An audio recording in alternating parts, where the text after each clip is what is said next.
who'd gone to the Prime Minister and said, the last thing I want to do is drop this just before these by-elections or just afterwards, because that would look panicked and, as well.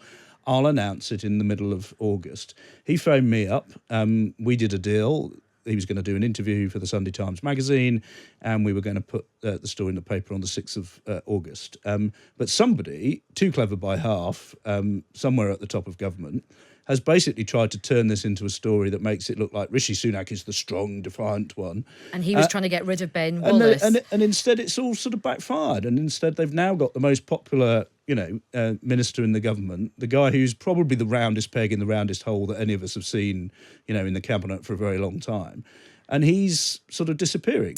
Tim Shipman has the inside track. The Defence Secretary Ben Wallace has said that he is going to be standing down at the next general election. I mean, he is a figure of some magnitude. He served under 3 prime ministers and he'll have done more than 4 years as Defence Secretary. I mean, he's a big beast. He's a big beast. He's the longest-serving Tory Defence Minister since Winston Churchill, and only 2 others have been there longer. He's obviously been pivotal to the war in Ukraine. He was the guy who, with Boris Johnson's support, kind of got Britain to provide lethal aid to Ukraine.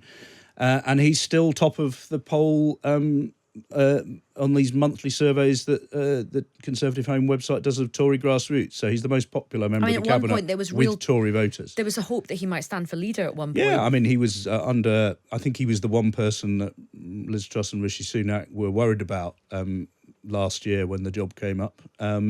In the end, his children persuaded him not to do it. There's quite an amusing story in the interview I've done with him where he said that he saw some coverage of David Cameron after he'd left Parliament and how there was a story about what shirt he was wearing to point, and he thought, I don't want that in my life. Not least because Wallace's shirts are pretty retro, to be honest. Not so much. So, Tim, look, tell us what's going on. What's happening here? So what's going on?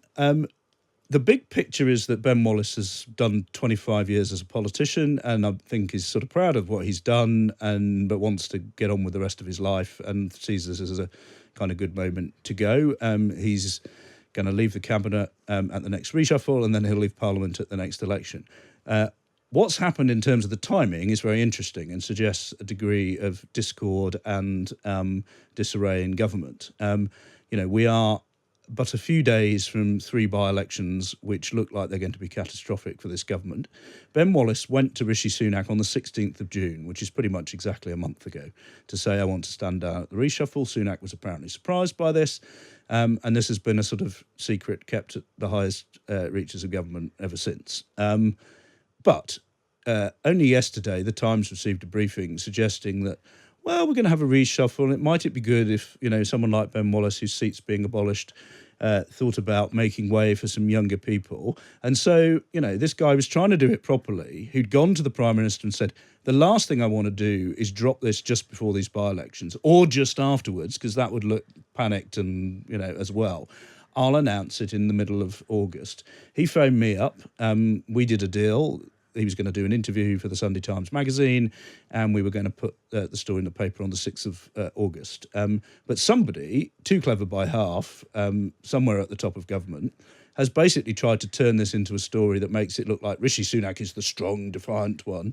And he was trying to get rid of Ben Wallace. And instead it's all sort of backfired. And instead they've now got the most popular, minister in the government, the guy who's probably the roundest peg in the roundest hole that any of us have seen, in the cabinet for a very long time.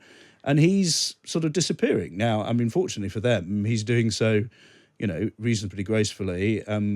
He's not going to have a by-election. He's not having a by-election. He's not doing what other sort of allies of Boris Johnson have done. I think if you read between the lines in the interview I've done with him, he sort of speaks slightly more warmly about Boris Johnson than he does about Rishi Sunak, and he makes the point that both Jeremy Hunt, the Chancellor, and Rishi Sunak have made commitments on defence spending, and it's very clear that, Wallace regards that as one of his legacies, and if they start backtracking on that in the spending review towards the end of this year, then they're going to probably be hearing from Ben Wallace.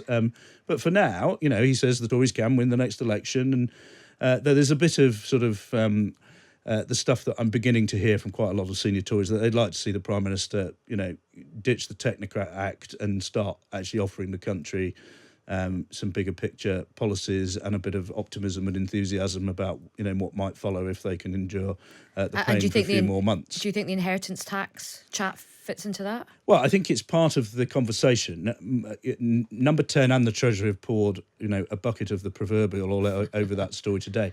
At least one senior minister said they never even discussed it in the Treasury to us today. But it's the sort of thing that makes sense if you're trying to woo the blue wall in the south. And don't forget, if you go all the way back to pre-2010 days, George Osborne talked about cuts to inheritance tax, and that sort of changed the political weather a little bit. I remember it well. And made it awkward for the Labour Party. Right. 2 questions quickly before I let you go. In fact, we've got a listener question that's come in as well. How much do you think has this been activated by him not getting the NATO gig?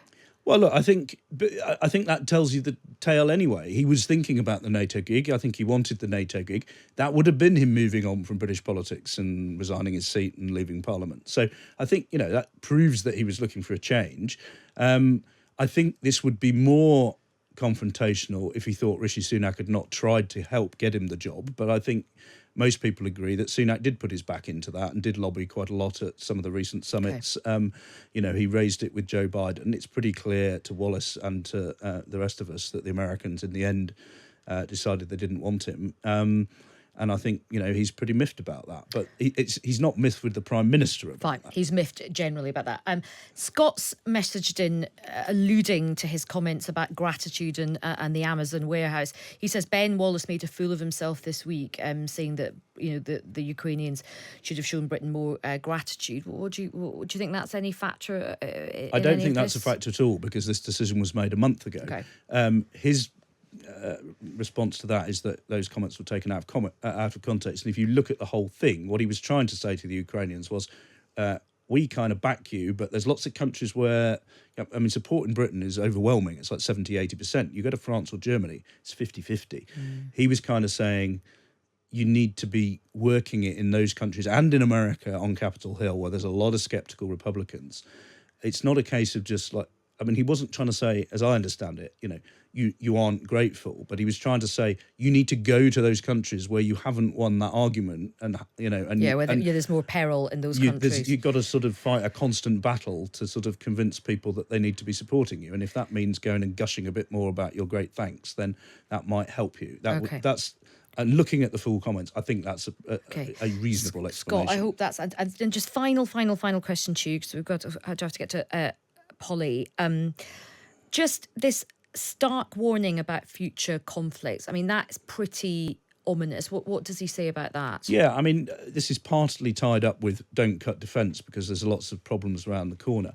Look, he says 3 things. He says there are parts of Africa which are being taken over by Al-Qaeda or ISIS, and we might need to find ourselves, in order to stop them coming here and, doing terrorist attacks, to go and get militarily involved in propping up some of those governments who seem unable to cope themselves. He talks about a Cold War with China, and he's pretty robust in saying that China has been sort of stealing the sovereignty of parts of the, small islands in the South China Sea, saying we need a better political strategy for dealing with the Chinese. But clearly his biggest worry is the Russians, and he thinks Putin, on his back foot, losing in Ukraine, still has, pretty serious military hardware and can make our life very difficult. It's not impossible we might find ourselves in a military confrontation with the Russians. Okay. And his worry with them, most of all, is that they meddle with the undersea cables which bring us oil and gas and a lot of our telecommunications links. And that's seems to be what he thinks Putin's biggest threat to Britain is. Okay, well, on that cheery note, I think Gaz has messaged in. I'll give Gaz the final word. He says, wow, this is big news, this is scary. Ben Wallace is the only competent Tory, and there's a war on too. Well, Tim, thank you so much for coming down. Tim's interview with Ben Wallace is online now. Ben Wallace